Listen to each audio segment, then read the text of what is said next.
കല്യാണം കഴിച്ചാൽ കൊള്ളാന്ന് ഒരു ആഗ്രഹം ഉണ്ടെന്നൊക്കെ പറഞ്ഞു. അപ്പൊ പ്രേമിക്കാൻ ഒരു പുച്ഛച്ചിരി ഇരിച്ചിട്ടൊക്കെ പോയി.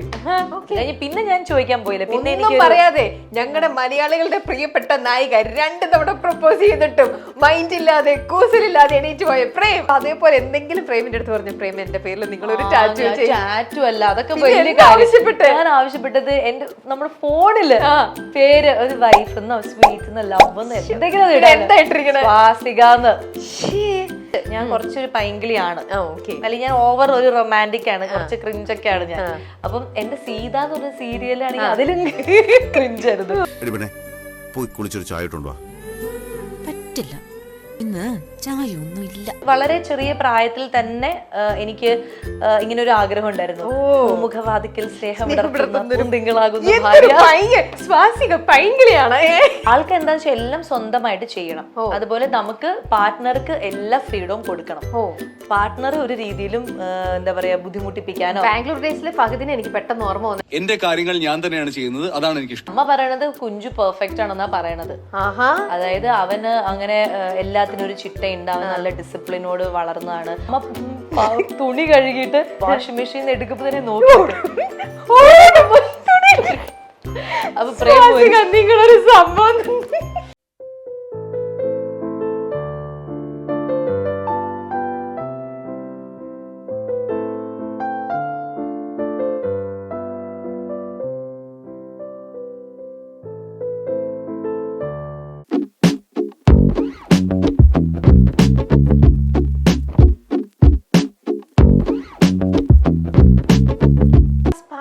ആദ്യം തോന്നിയത് സ്വാസികയ്ക്കാണോ?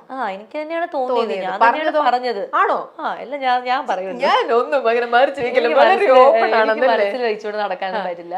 അപ്പൊ ഞാനിങ്ങനെ സ്പാർക്ക് തോന്നി, ഞാൻ പറഞ്ഞു ഞാൻ പ്രേമാണേ. അപ്പൊ എന്റെ അടുത്ത് അപ്രോച്ച് ചെയ്തേ, പ്രേം എങ്ങനെ ഇരിക്കുന്നേ? ഭയങ്കര ജാടയല്ല, പക്ഷെ പ്രേം അധികം അങ്ങനെ ഭയങ്കര ഒരു ചിരിക്കില്ല, ചിരി ടോക്കറ്റീവ് അല്ല. അപ്പൊ ഞാൻ ഓക്കെ, ഞാൻ എന്നാ ഇങ്ങനെ ഇരിക്കാം പ്രേം. ഞങ്ങൾ അങ്ങനെയൊന്നും ഇരുന്നല്ല പറഞ്ഞത്, ഞങ്ങളൊരു സീൻ ചെയ്തോണ്ടിരിക്കുന്നു. അപ്പൊ ഞാൻ പ്രേമിനെ തോളത്ത് ചാരി കിടന്നിരുന്ന ഡയലോഗ് പറയാണ്. അതായത് മറ്റത് മറിച്ചത് അങ്ങനെ നിഖില അങ്ങനെയാണ്, ഞാൻ ഇങ്ങനെയാണെന്നൊക്കെ പറഞ്ഞിട്ട് എന്തോ അങ്ങനത്തെ ഒരു സീനായിരുന്നു. അപ്പൊ സീൻ ഇങ്ങനെ കഴിഞ്ഞിട്ട് എല്ലാം ഡയറക്ടേഴ്സ് നസീർ സാർ കട്ടൊക്കെ പറഞ്ഞിട്ട് ഞങ്ങളെ നോക്കിയിട്ട് കൊള്ളാല്ലേ.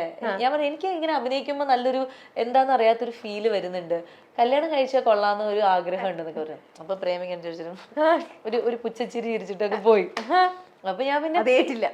പിന്നെ ഇടയ്ക്ക് അതേ ദിവസം തന്നെ സംസാരിച്ചു. അപ്പൊ സ്വാസികയ്ക്ക് മനസ്സിലായി ഞാൻ പറഞ്ഞത് അങ്ങോട്ട് അതിൽ കറക്റ്റ് ലോക്ക് വീണിട്ടില്ല. അപ്പൊ സ്വാസികയുടെ മനസ്സിലെന്തോ ഇത് മനസ്സിലായില്ല. അങ്ങനെയൊന്നും ഇല്ല. ഞാൻ പിന്നെയും പറഞ്ഞു. പിന്നെ ഞങ്ങൾ വീണ്ടും ഇതുപോലെ ഇരുന്ന സമയത്ത് പറഞ്ഞു, അല്ല എനിക്ക് ഞാൻ സീരിയസ് ആയിട്ട് പറഞ്ഞതാണ്, എനിക്ക് അങ്ങനെ ഒരു ഇഷ്ടം അങ്ങനെ തോന്നുന്നുണ്ട്. അതായത് ഞാൻ ഭയങ്കര കംഫർട്ടബിൾ ആയിട്ട് എനിക്ക് ഫീൽ ചെയ്യുന്നുണ്ട്. ഒരു എന്താണെന്നറിയാം, ഇതിനു മുമ്പ് ഞാൻ പല ആൾക്കാരോട് വർക്ക് ചെയ്തിട്ടുണ്ടല്ലോ, പക്ഷെ അങ്ങനെ അല്ലാത്തൊരു ഇതുണ്ട്. അറിയില്ല, എന്തോ അതോ എന്തോ അങ്ങനെ എനിക്ക് തോന്നുന്നു. അപ്പോഴും പ്രേം ഇങ്ങനെ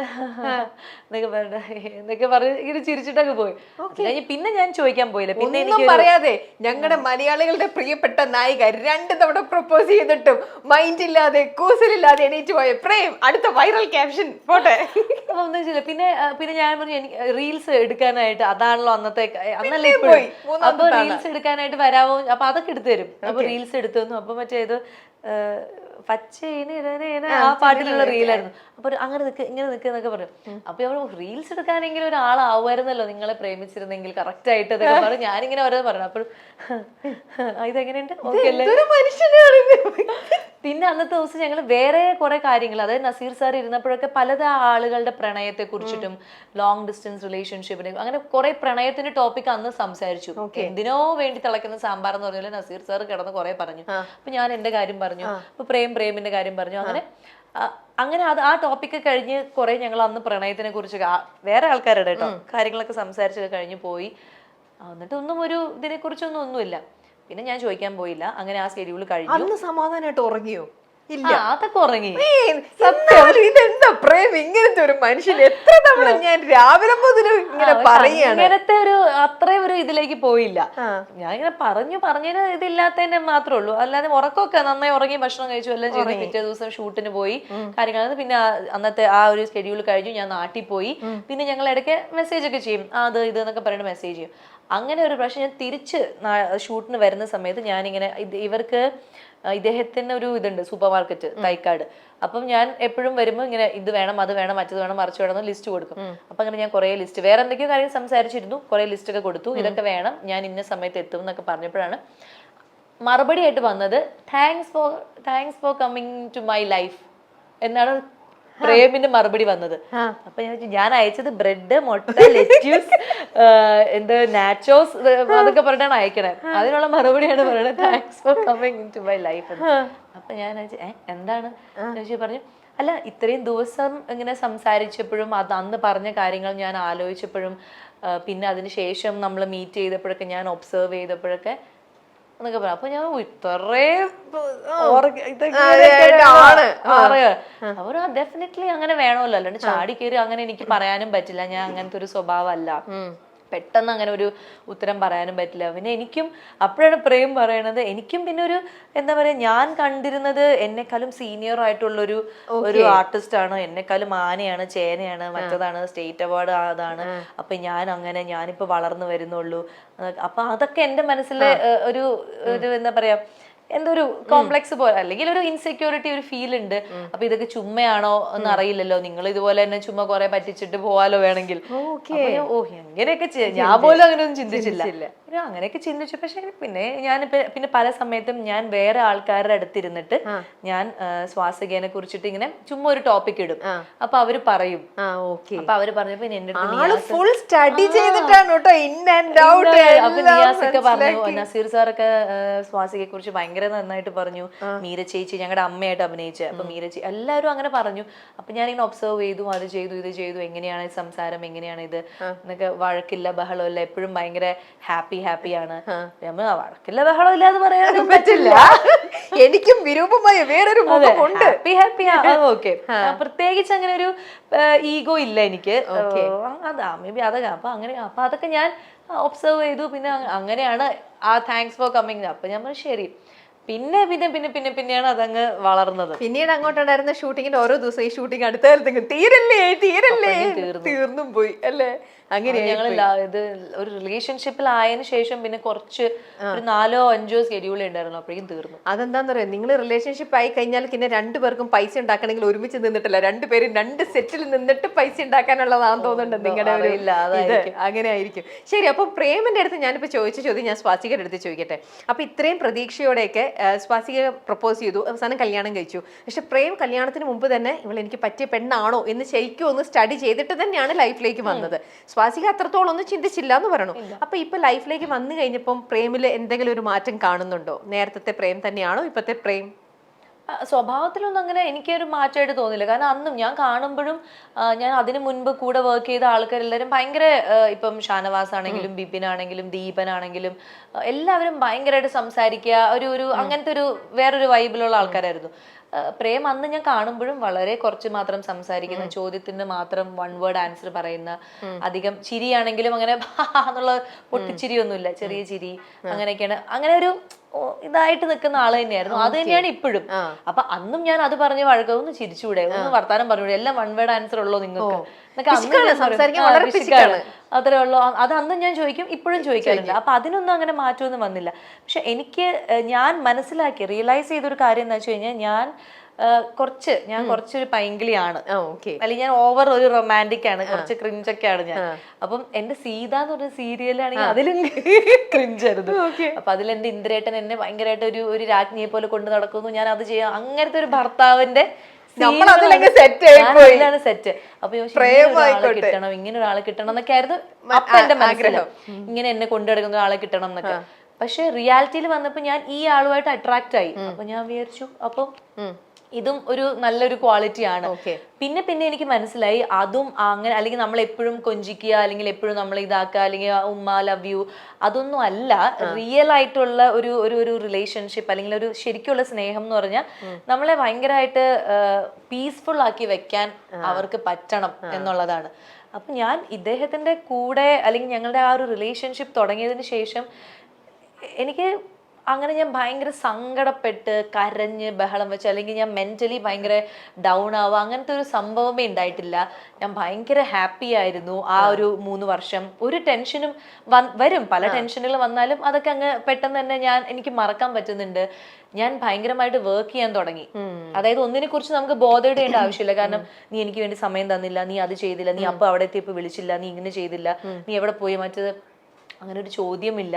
എന്നാൽ എന്റെ ഒരു ക്യാരക്ടർ അനുസരിച്ച് എനിക്ക് അങ്ങനെ ചോദിക്കുന്നതൊക്കെ ഇഷ്ടമാണ്. എനിക്ക് ഇങ്ങനെ കുറച്ച് ഓവർ, ഞാൻ എപ്പോഴും പല ഇന്റർവ്യൂവിലും പറഞ്ഞിട്ടുണ്ട്, എനിക്ക് എന്നെ കുറച്ച് ഡോമിനേറ്റ് ചെയ്യുന്ന ഒരു പാർട്ട്ണർ വന്നാൽ എനിക്ക് സന്തോഷമേ ഉള്ളൂ. ഞാൻ അതൊക്കെ ഇഷ്ടമുള്ള ഒരാളാണ്. എവിടെ പോയി എന്ത് ചെയ്തു എന്നൊക്കെ ചോദ്യങ്ങൾ ചോദിക്കുന്നതും അതിന് എനിക്ക് ഉത്തരം പറയാനും അതൊക്കെ എനിക്ക് ഒരു കുഴപ്പമില്ല. പക്ഷെ കിട്ടിയ ആൾ അങ്ങനെ ഒന്നുമേ ചോദിക്കുന്നില്ല, എവിടെയാണ് ഏതാണ് എന്നൊക്കെ ഉള്ളത്. അതായത് നമുക്ക് അപ്പൊ ഭയങ്കര പീസ്ഫുൾ ആയിട്ട് നമ്മളെ കൊണ്ട് നടക്കാൻ പറ്റുക എന്നുള്ളതാണ് ഒരു റിയൽ ലവ് എന്നുള്ളത്. എനിക്ക് അപ്പോഴാണ് ഞാൻ അത് റിയലൈസ് ചെയ്തുകൊണ്ടിരുന്നത്. അപ്പം നമ്മൾ ഓടി നടന്ന് അതാ ഞാൻ പറഞ്ഞത്, അദ്ദേഹത്തിനെ മീറ്റ് ചെയ്തതിന് ശേഷം ഞാൻ ഒത്തിരി വർക്കുകൾ ചെയ്തു. നമ്മൾക്ക് ഫോണിൽ തന്നെ വളരെ കുറച്ചു നേരം സംസാരിക്കാൻ പറ്റുന്നുള്ളൂ, കാണലും എല്ലാം വളരെ കുറച്ചുള്ളൂ. പക്ഷെ ഇന്നേ വരെ ഒരു കംപ്ലൈന്റ് പറയാ, അല്ലെങ്കിൽ നിനക്ക് ഞാൻ പ്രയോറിറ്റി അല്ലല്ലോ, അങ്ങനെ തമാശക്കെങ്കിലും പറയില്ല. ഞാൻ പറയാറുണ്ട്, ജൂനിപ്പ എന്നെ വിളിക്കാൻ സമയമല്ലല്ലോ എന്നൊക്കെ ഞാൻ പറയാറുണ്ട്. പക്ഷെ അങ്ങനെ ഒരു തമാശക്ക് പോലും പറഞ്ഞിട്ടില്ല. അതെ. അപ്പം ഞാനിങ്ങനെ എപ്പോഴും വിചാരിക്കും, ഇപ്പോഴത്തെ ജനറേഷനിലുള്ള പെൺകുട്ടികളൊക്കെ ആഗ്രഹിക്കുന്നത് പ്രേമിനെ പോലെ ഒരാളെയാണ്. ഇപ്പം നേരത്തെ പറഞ്ഞല്ലോ പ്ലേറ്റ് എടുക്കും അത് ഇതൊക്കെ. എനിക്ക് അതൊക്കെ ചെയ്യാൻ ഇഷ്ടമാണ്. എനിക്ക് പ്ലേറ്റ് കൊണ്ടുപോയി കഴുകാനും അതേ പ്ലേറ്റിൽ ഭക്ഷണം കഴിക്കാനും, ഇരിക്കുമ്പോ ഭക്ഷണം കഴിക്കുമ്പോ അടുത്തിങ്ങനെ ഇരിക്കാനും. അപ്പൊ എന്നെ ഉണ്ടല്ലോ, കല്യാണം കഴിഞ്ഞിട്ട് ഇപ്പൊ വെറും 3-4 മാസമല്ലേ ഉള്ളൂ, ഒരു 30 കൊല്ലം അല്ലെങ്കിൽ വേണ്ട ഒരു 3-4 വർഷം ഒരുമിച്ച് ജീവിച്ചു കഴിഞ്ഞാൽ മനുഷ്യൻ നിങ്ങൾക്ക് കഴിച്ചു പ്ലേറ്റ് പ്രേം നിങ്ങൾക്ക് അതെന്താ അറിയോ, ഇപ്പൊ നിങ്ങൾ പറയണത് നിങ്ങൾ അത് ഓൾറെഡി കല്യാണത്തിന് മുന്നേ തന്നെ അങ്ങനെ ആഗ്രഹിച്ചിട്ടില്ലല്ലോ. അങ്ങനെ ആഗ്രഹിച്ചിട്ടുണ്ടോ? അതായത് എന്റെ ഭർത്താവ് കഴിക്കുന്ന പ്ലേറ്റ് ഞാൻ എടുത്തുകൊണ്ട് പോകണം എന്ന് ആഗ്രഹിച്ചിട്ടുണ്ടോ? അങ്ങനെയല്ല, പ്ലേറ്റ് നല്ല, പക്ഷെ ചില കാര്യങ്ങളൊക്കെ ആഗ്രഹിച്ചിട്ടുണ്ട്. പക്ഷെ കുറെ നാൾ കഴിയുമ്പോഴത്തേക്ക് എനിക്കറിയില്ല, എനിക്ക് തോന്നുന്നത് ഞാൻ വളരെ ചെറിയ പ്രായത്തിൽ തന്നെ, അതായത് എന്തുകൊണ്ടാണ് എനിക്ക് അങ്ങനെ ഇഷ്ടം വന്നതെന്നൊക്കെ ചോദിച്ചു കഴിഞ്ഞാൽ ഒന്നും എനിക്ക് അതിന് ഉത്തരവില്ല. പക്ഷെ വളരെ ചെറിയ പ്രായത്തിൽ തന്നെ എനിക്ക് ഇങ്ങനെ ഒരു ആഗ്രഹം ഉണ്ടായിരുന്നു. മുഖവാതിക്കൽ സ്നേഹം തിങ്കളാകുന്ന ഭാര്യ സ്വാസിക പൈങ്കിളിയാണ്. അപ്പൊ എനിക്കത് ആഗ്രഹം ഉണ്ടായിരുന്നു. ഇങ്ങനെ ഈ ഭക്ഷണം, ഇപ്പൊ പ്ലേറ്റിന്റെ ഒരു എക്സാമ്പിൾ പറഞ്ഞത് ഞാൻ പറഞ്ഞാണ്, എല്ലാ കാര്യങ്ങളും ഭർത്താവിന്റേതായിട്ടുള്ള എല്ലാ കാര്യങ്ങളും കൊടുക്കുന്ന ഒരു ഭാര്യ. അപ്പൊ ഞാനിങ്ങനെ കഴിക്കുന്ന സമയത്ത് ഇങ്ങനെ നോക്കിയിരിക്കുമ്പോൾ, നീ കഴിച്ചു കഴിഞ്ഞില്ലേ, പോയി കൈ കഴുകിക്കൂടെ? അല്ല, ഒരുമിച്ച് കൈ കഴുകുക. ഞാൻ പറയില്ല, അതുപോലെ എനിക്ക് ആഗ്രഹം ഇങ്ങനെ ഒരുമിച്ചിരുന്ന് ഭക്ഷണം കഴിക്കാൻ. പക്ഷെ പ്രേമിന്റെ ശീലം അങ്ങനെയാണ്, എടുത്തുകൊണ്ട് പോയി ടിവിയുടെ മുന്നിലിരുന്ന് കഴിക്കാൻ. എന്നിട്ട് പിന്നെ ഞാനും അവിടെ പോയിരുന്ന് കഴിക്കും. അപ്പൊ അങ്ങനെ അതിന് മുന്നിലിരിക്കുമ്പോ അങ്ങനെ സംസാരിക്കാനൊന്നും പറ്റില്ല. ടിവിയില് സ്പോർട്സും അതും ഇതൊക്കെ ആയിരിക്കും. അപ്പൊ എനിക്ക് ആഗ്രഹമുണ്ട് വാരി കൊടുക്കണം എന്ന്. അപ്പം വാരി കൊടുക്കാനൊക്കെ സമ്മതിക്കും, തിരിച്ചു വാരി തരുകയും ചെയ്യും. പക്ഷെ എന്താ പറയാ, അതൊക്കെ ഞാൻ ഇനിഷ്യേറ്റീവ് എടുത്ത് ചെയ്യുമ്പോഴാണ് അതൊക്കെ ചെയ്യുള്ളൂ, സ്വന്തമായിട്ട് അങ്ങനെ ചെയ്യില്ല. അപ്പൊ ആൾക്ക് എന്താ വെച്ചാൽ എല്ലാം സ്വന്തമായിട്ട് ചെയ്യണം. അതുപോലെ നമുക്ക് പാർട്ട്ണർക്ക് എല്ലാ ഫ്രീഡവും കൊടുക്കണം. പാർട്ട്ണർ ഒരു രീതിയിലും എന്താ പറയാ ബുദ്ധിമുട്ടിപ്പിക്കാനോ. ബാംഗ്ലൂർ ഡേയ്സിലെ ഫഹദിനെ എനിക്ക് പെട്ടെന്ന് ഓർമ്മ വന്നത്. അപ്പൊ ഭക്ഷണം എങ്ങനെയാ, പ്രേം തന്നെ ഉണ്ടാക്കലാണോ? ഭക്ഷണം പിന്നെ ഇപ്പൊ ട്രിവാൻഡ്രത്ത് ആകുമ്പോ അവിടുത്തെ അമ്മ ഉണ്ടാക്കും. ഞാൻ അങ്ങനെ ജസ്റ്റ് കൂടെ നിൽക്കലേ ഉള്ളൂ. അങ്ങനെ ഇതുവരെ കല്യാണം കഴിഞ്ഞിട്ട് 4 മാസമായിട്ട് പ്രേമിന് ഒരു ഗ്ലാസ് ചായ അതൊക്കെ ഉണ്ടാക്കി കൊടുത്തു. അതെനിക്ക് നിർബന്ധമാണ്. അതായത് അവിടുത്തെ അമ്മ ഇതേപോലെ തന്നെയാണ്. അവിടുത്തെ അമ്മയ്ക്ക് നിർബന്ധമാണ്. അവിടുത്തെ അമ്മയുടെ ഭർത്താവ് എന്ന് പറഞ്ഞാൽ എന്റെ ഇപ്പത്തെ അമ്മ. അപ്പൊ അവിടുത്തെ അച്ഛനും അമ്മയ്ക്ക് തന്നെ ഉണ്ടാക്കി കൊടുക്കണം എന്ന് അമ്മയ്ക്ക് നിർബന്ധം. അപ്പൊ അമ്മ ഉണ്ടാക്കുമ്പോ ബാച്ചൻ എന്നാ വിളിക്കുന്നത്. അപ്പൊ ബാച്ചൻ ഉണ്ടാക്കുമ്പോ ബാക്കിയുള്ള എല്ലാവർക്കും ഉണ്ടാക്കും, പിന്നെ സെപ്പറേറ്റ് ഉണ്ടാക്കലില്ല. അപ്പൊ ബാച്ചൻ ഉണ്ടാക്കുന്ന ഉപ്പ് ഇങ്ങനെ ആയിരിക്കണം, മുളക് ഇങ്ങനെ ആയിരിക്കണം, അത് അമ്മയ്ക്ക് നിർബന്ധമാണ്. ആ ഒരു ഇതാണ്. അപ്പൊ എനിക്ക് കൈയെടുത്താൻ സമ്മതിക്കില്ല. അപ്പൊ എനിക്ക് പ്രേമിന് എന്തെങ്കിലും ഒന്ന് വെച്ചു കൊടുക്കണമല്ലോ, ഇത് എങ്ങനെ അടുക്കള ഒന്ന് കൈ കിടത്തണം, എങ്ങനെയാ എനിക്ക് കുക്ക് ചെയ്യണം. ഞാൻ രാവിലെ 7:30 വന്ന് അടുക്കളയിൽ നിൽക്കും, അവിടെ നിൽക്കും, ഇവിടെ നിൽക്കും. എനിക്കൊരു ചാൻസ് തരൂ അല്ലേ? അപ്പൊ ബാച്ചൻ ബാച്ചന് അത്രയും പറ്റില്ല, ബാച്ചന് ഇത് പറ്റില്ല. അപ്പൊ ഞാൻ എന്നിട്ട് അമ്മ പോണ സമയത്ത് അമ്മ എനിക്കൊരു റെസിപ്പി ഉണ്ട്, ഞാൻ ഇത് ഉണ്ടാക്കിക്കോളാം എന്നൊരു വാതിലങ്ങ് അടച്ചിട്ട് ഞാൻ പ്രേമിന് ഉണ്ടാക്കി കൊടുത്തു. ഒന്ന് ഇതുപോലെ ദോശയ്ക്ക് വേണ്ടിയിട്ടുള്ള ടൊമാറ്റോ ചട്നി, പിന്നെ കോവയ്ക്കയും മുട്ടയും കൂടി ആയിട്ടുള്ള ഒരു തോരൻ, പിന്നെ ചായ കാപ്പി അതൊക്കെ ഉണ്ടാക്കി കൊടുത്തു. ഇങ്ങനെ വളരെ കുറച്ച് സാധനം ഉണ്ടാക്കാനുള്ള. പിന്നെ ഇത് മറ്റേ ഒരു ജ്യൂസ് മൊഹബത്ത് കാ സർബത്ത് അതൊക്കെ ഉണ്ടാക്കി കൊടുത്തു. അതെന്താണോ മൊത്തത്തിൽ എല്ലാത്തിലും പ്രേമമാണ്. ഈ പ്രേമിന്റെ പേരിലേ ഉണ്ട് പ്രേമം ആവശ്യത്തിന്. അതും പോരാഞ്ഞിട്ട് സർബത്തിലൊക്കെ കലക്കി പ്രേമം ഉണ്ടാക്കി കൊടുത്തത്. എളുപ്പമാണ്, ചുമ്മാ ഇങ്ങനെ വാട്ടർ മെലണും കുറച്ച് മിൽക്ക് മെയ്ഡും അതൊക്കെ വെച്ചിട്ട്. അപ്പൊ അതൊക്കെ ഉണ്ടായിരുന്നു. അപ്പൊ ഈ അമ്മ ഇല്ലാത്ത, അമ്മ അടുക്കളയിൽ നിന്ന് പുറത്ത് പോകുന്ന ഗ്യാപ്പിലാണ് ഞാൻ ചെയ്യുന്നത്. അപ്പൊ ഞാൻ ചെയ്തോണ്ടിരിക്കുമ്പോ അമ്മ പിന്നെ പറയാം, കാരണം അമ്മയുടെ കഴിഞ്ഞു, ബാച്ചൻ കഴിച്ചു കഴിഞ്ഞു, ഇനിയിപ്പോ ആരെന്തുണ്ടെങ്കിലും അമ്മയ്ക്ക് കുഴപ്പമില്ല. ബാച്ചനുള്ള ബ്രേക്ക്ഫാസ്റ്റും ലഞ്ചും ഡിന്നറും ഒക്കെ സെറ്റാണ്. അതിന്റെ ഇടയിലുള്ള നമ്മുടെ സ്നാക്ക് ഐറ്റം, പിന്നെ വേറെ കറിയുടെ കൂടെ തൊട്ട് കൂട്ടാൻ തോരനൊക്കെ നിങ്ങൾ ഉണ്ടാക്കിക്കോ, കുഴപ്പമില്ല എന്നുള്ള രീതിയിലാണ്. അപ്പൊ അങ്ങനെയൊക്കെ കുറച്ച് സാധനം ഉണ്ടാക്കി കൊടുത്തു. പക്ഷെ ഞാൻ പിന്നെ ഒരു കാര്യം ഞാൻ മനസ്സിലാക്കിയെന്ന് പറഞ്ഞു കഴിഞ്ഞാൽ, പ്രേമിന് ഞാനൊന്നും ചെയ്തു കൊടുക്കുന്നത് അത് വേണ്ട, അങ്ങനെ ഈക്വൽ ഇതാണ്, നീ എല്ലാം ചെയ്യണം നിർബന്ധമില്ല, ഞാൻ അങ്ങനെയൊന്നുമില്ല, ഞാൻ പാത്രം കഴിവും, ഞാൻ അത് ചെയ്യും എന്നൊക്കെ ഉള്ളതാണ്. പക്ഷെ പ്രേമിന് ഇഷ്ടമാണെന്ന് തോന്നുന്നു. ഞാൻ അദ്ദേഹത്തിന്റെ അമ്മയുടെ കൂടെ കിച്ചണിൽ ഇങ്ങനെ നിൽക്കുമ്പോൾ അവിടുത്തെ അമ്മയ്ക്ക് എന്ന് പറഞ്ഞാൽ നമ്മളൊന്നും ചെയ്തു കൊടുക്കണം നിർബന്ധമേ ഇല്ല, പക്ഷെ സംസാരിക്കണം. ഭയങ്കരമായിട്ട് സംസാരിക്കും. നാട്ടിലെ കാര്യവും വീട്ടിലെ കാര്യവും പണ്ടത്തെ കാര്യവും, കുഞ്ചു അങ്ങനെയായിരുന്നു, മറ്റത് എങ്ങനെയായിരുന്നു, അവൻ ഇങ്ങനെ അതെന്ന് എല്ലാ വിശേഷവും അത് കേൾക്കാൻ ഒരാളുണ്ടായാൽ മതി. ഈ രണ്ടാൺമക്കളും അത് കേൾക്കില്ലല്ലോ. അപ്പൊ അവിടെ രണ്ടാൺകുട്ടികൾ. അപ്പം ഞാനിങ്ങനെ അടുക്കളയിൽ 7 മണി മുതൽ നിൽക്കുന്നത്, ഞാനിങ്ങനെ നോക്കുമ്പോ മാറി ഇന്ന് ഇങ്ങനെ അതിങ്ങനെ എനിക്ക് ചില സമയത്ത് ഇങ്ങനെ കണ്ടു, ഇങ്ങനെ ഭയങ്കരമായിട്ട് ആളെ എൻജോയ് ചെയ്യുന്നതാവും എന്റെ അമ്മ സംസാരിക്കുന്നതും അതിന്റെ കൂടെ ഞാൻ ഇത് അത് ഒരു ഇഷ്ടമുള്ള പോലെ എനിക്ക് തോന്നി.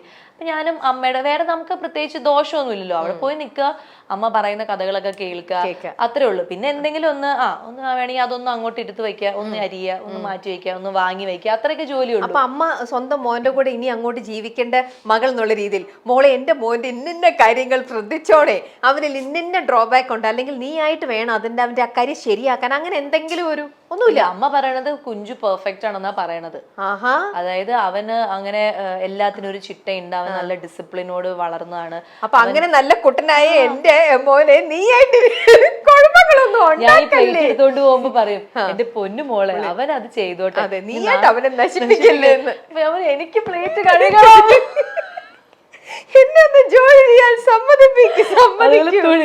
എനിക്കറിയില്ല, ഇപ്പൊ രമ്യ ചേച്ചി പറഞ്ഞ പോലെ ഇത് ആദ്യത്തെ ഒരു ഇതാണോ എന്നുള്ളതൊന്നും എനിക്കറിയില്ല, പക്ഷെ എനിക്ക് ഇഷ്ടമാണ്.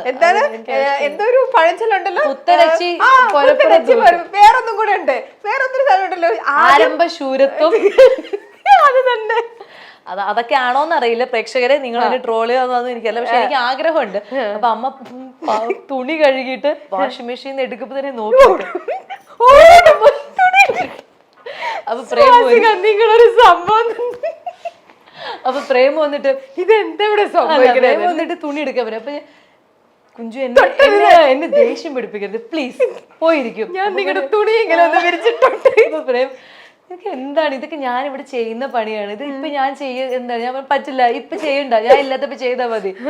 അതിനാണ് ഞങ്ങൾ വഴക്കൂടുന്നത്. ആലോചിക്കുക, ഇവിടെ ഓരോ പെണ്ണുങ്ങളും പറയാണ്, ഞങ്ങൾക്ക് ഭർത്താവ് ഞാൻ തിങ്കളാഴ്ച കുക്ക് ചെയ്ത ആള് ക്ലീൻ ചെയ്യണം എന്നൊക്കെ പറയുന്ന പെൺകുട്ടികളാണ് മൊത്തം കാണുന്നത്. അതെ, അങ്ങോട്ട് ഒരു കൊല്ലം നിങ്ങൾ ഒരുമിച്ച് ഒരു ഷൂട്ടും ഇല്ലാണ്ട് വീട്ടിൽ ഇതുപോലെ സ്നേഹിക്കാൻ വേണ്ടിട്ട് ഇങ്ങനെ ഇരിക്കെ, ഒരു കൊല്ലം കഴിയുമ്പോൾ ഞാൻ വന്ന് ചോദിക്കാം, പാത്രം കഴുകാൻ താല്പര്യമുണ്ടോ സ്വാസിക്ക്, ഇപ്പോൾ തുണി കഴുകാൻ നമുക്ക് എന്തായാലും അതവിടെ ഒരു ഇതായിട്ട് നിക്കട്ടെ, അറിയാൻ പറ്റില്ല, ഇപ്പത്തെ ആഗ്രഹം അങ്ങനെയാണ്, ഇനി കുറച്ച് കഴിയുമ്പോൾ എന്താണെന്ന് അറിയില്ല, അത് നോക്കാം. പക്ഷെ വീട്ടിലും ഞാൻ പാത്രം കഴുകരുത്, എനിക്ക് ഇഷ്ടമുള്ള ഒരു ജോലി പാത്രം കഴുകൽ മാത്രമാണ് എന്റെ വീട്ടിലും.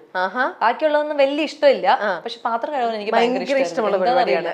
ആൾക്കാർ കഴിച്ച് വിളമ്പി കൊടുക്കാനും അതിങ്ങനെ മാറി നിന്ന് കാണാനും, അവർ കഴിച്ചു കഴിഞ്ഞ ഉടനെ തന്നെ പ്ലേറ്റ് എടുത്തുകൊണ്ട് കഴുകാനാണ് എനിക്ക് ഇഷ്ടം. അപ്പൊ ഇതുപോലെ പ്രേം എന്തെങ്കിലും ഉണ്ടാക്കി തന്നിട്ടുണ്ടോ? ഒന്നുമില്ല. ഇല്ല ഇല്ല അല്ലേ? ഇല്ല, കാരണം ഞങ്ങൾ അങ്ങനെ ഒറ്റയ്ക്ക് നിന്നിട്ടില്ലല്ലോ, വീട്ടിലാവുമ്പോ അമ്മയാണല്ലോ എല്ലാം കുക്ക് ചെയ്യണം, അങ്ങനെ ഉണ്ടാക്കി തന്നിട്ടൊന്നുമില്ല. പക്ഷെ എന്താ ഹെൽപ്പ് ചെയ്യും, ഇതുപോലെ ഞാൻ എന്തെങ്കിലുമൊക്കെ ചെയ്യുമ്പോ അതിന്റെ കൂടെ വന്നിട്ട് ഹെൽപ്പ് ചെയ്യും. ഇപ്പൊ മൊഹബത്ത് കാ സർബത്ത് ഉണ്ടാക്കിയപ്പോഴൊക്കെ വലിയ വാട്ടർമെലൻ ആണല്ലോ, അപ്പൊ അത് മുറിക്കാനും അതിനും ഇതിനൊക്കെ ആയിട്ട് വന്നു നിന്നു അങ്ങനെയൊക്കെ ചെയ്യും. അല്ലാതൊന്നുമില്ല. ഓക്കെ, അപ്പം പ്രേമിന്റെ അമ്മ എന്താ പറഞ്ഞെന്ന് ഇപ്പൊ പറഞ്ഞു. അതുപോലെ സ്വാസികയുടെ അമ്മ, നിങ്ങൾ വിരുന്നിന് ചെന്ന് കഴിയുമ്പോഴത്തേക്ക് തിരിച്ച് അങ്ങോട്ടും ചെല്ലുമല്ലോ, ചെന്നപ്പോൾ പ്രേമിന്റെ അടുത്ത് സ്വാസികയുടെ അമ്മ പ്രേമിന്റെ അടുത്ത് എന്ത് പറഞ്ഞു, അതുപോലെ സ്വാസികയുടെ അടുത്ത് കല്യാണത്തിന് മുന്നേ എന്ത് പറഞ്ഞു?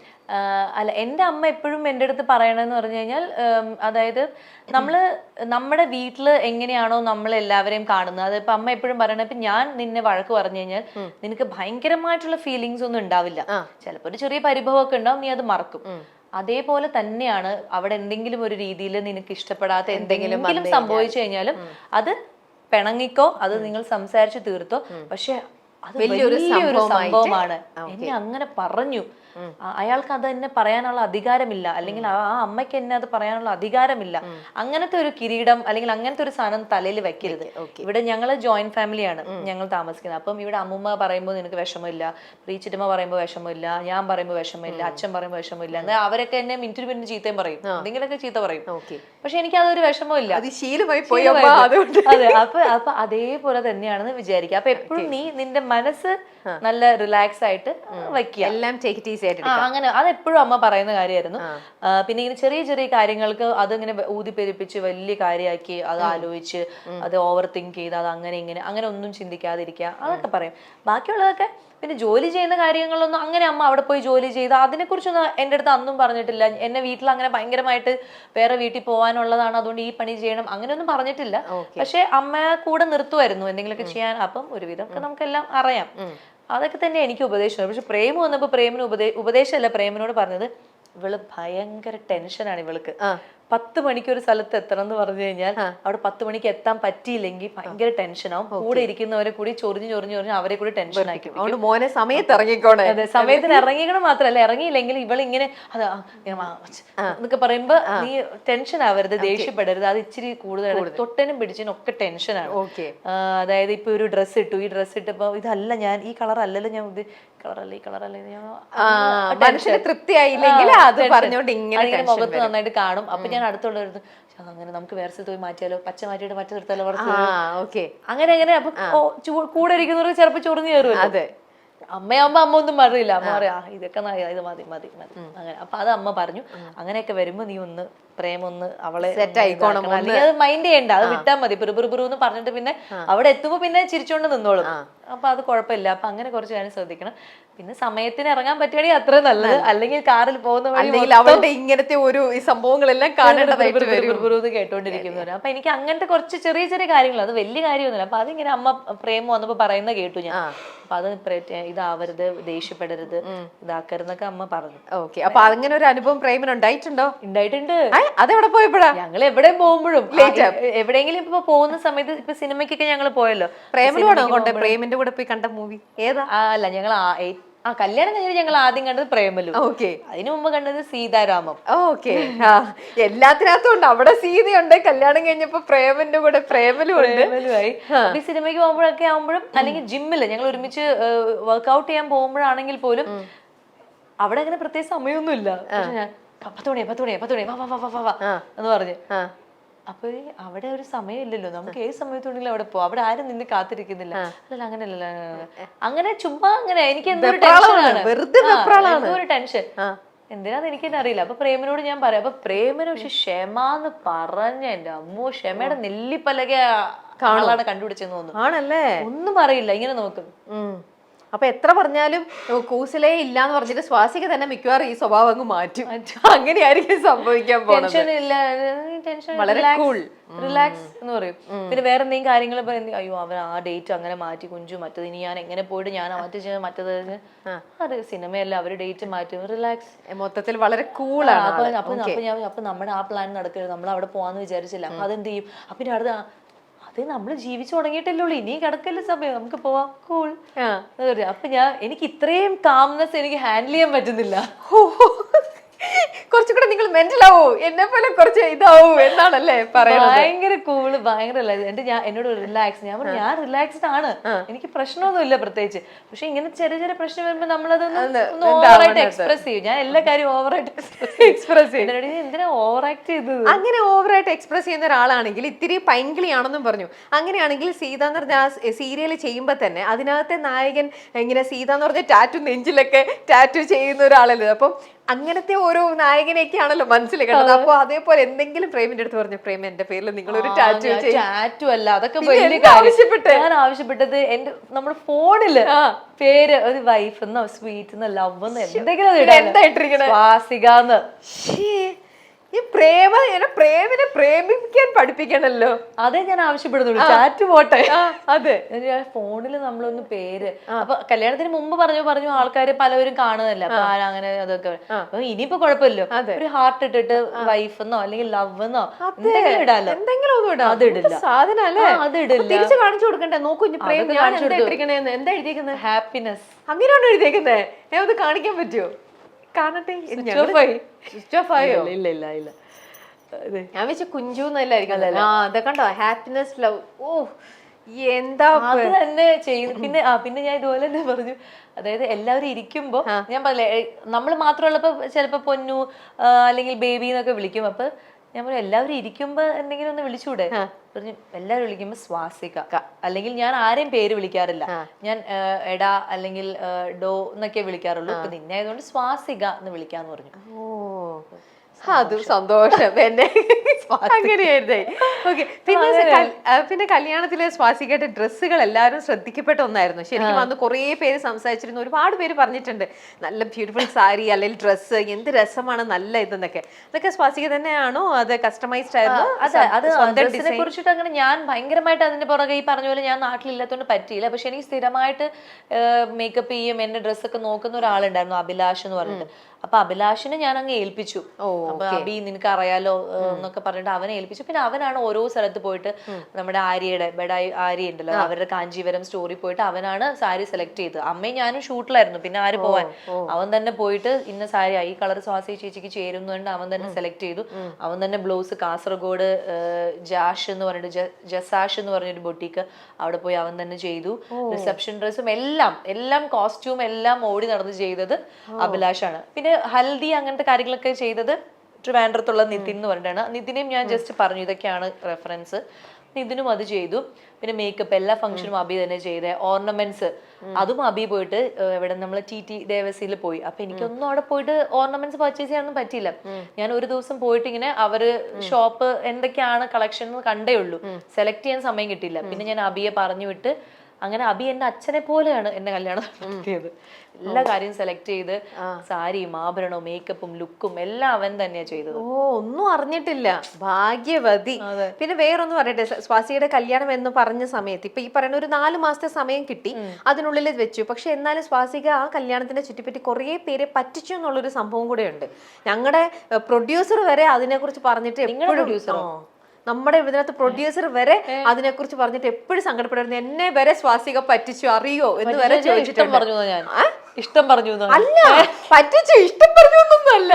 അതായത് സ്വാസിക കല്യാണത്തിന്റെ അവര് അങ്ങോട്ട് ഞങ്ങൾ ഇങ്ങനെ ഒരു സാധനം കേട്ടു, കല്യാണമാണ്, അപ്പോഴും ഡേറ്റ് ഫിക്സ് ചെയ്തിരിക്കുക. എന്നിട്ട് സ്വാസിക കള്ളം പറഞ്ഞു, ഇല്ല പ്രൊഡ്യൂസർ നെഞ്ചത്തടിച്ച് കരയായിരുന്നു അറിയോ. അത് ഇതുപോലെ തന്നെയാണ്. അതായത് എനിക്ക് ഭയങ്കര ഇത് എന്റെ ആ സമയത്ത് എന്റെ ചാനലിന്റെ പ്രോഗ്രാം നമ്മുടെ സൂപ്പർ അമ്മയും മകളും നടന്നുകൊണ്ടിരിക്കുകയായിരുന്നു അമൃത ടിവിയിൽ. അപ്പൊ അവരെന്റെ അടുത്ത് പറഞ്ഞു, എടാ സ്വാസിക നമുക്ക് ഇവിടുത്തെ ഈ സ്റ്റേജിൽ ഞങ്ങൾ ചിത്രാഞ്ജലി കല്യാണത്തിന് വേണ്ടി ഒരുക്കി തരാം, ഇവിടെ വെച്ച് നമുക്ക് നടത്താന്ന് പറഞ്ഞു. പക്ഷെ പ്രേമിനും അദ്ദേഹത്തിന്റെ അച്ഛൻ ഒരു ജേർണലിസ്റ്റ് ആണ്, ജേക്കബ് ജോർജ് എന്ന് പറഞ്ഞിട്ട്.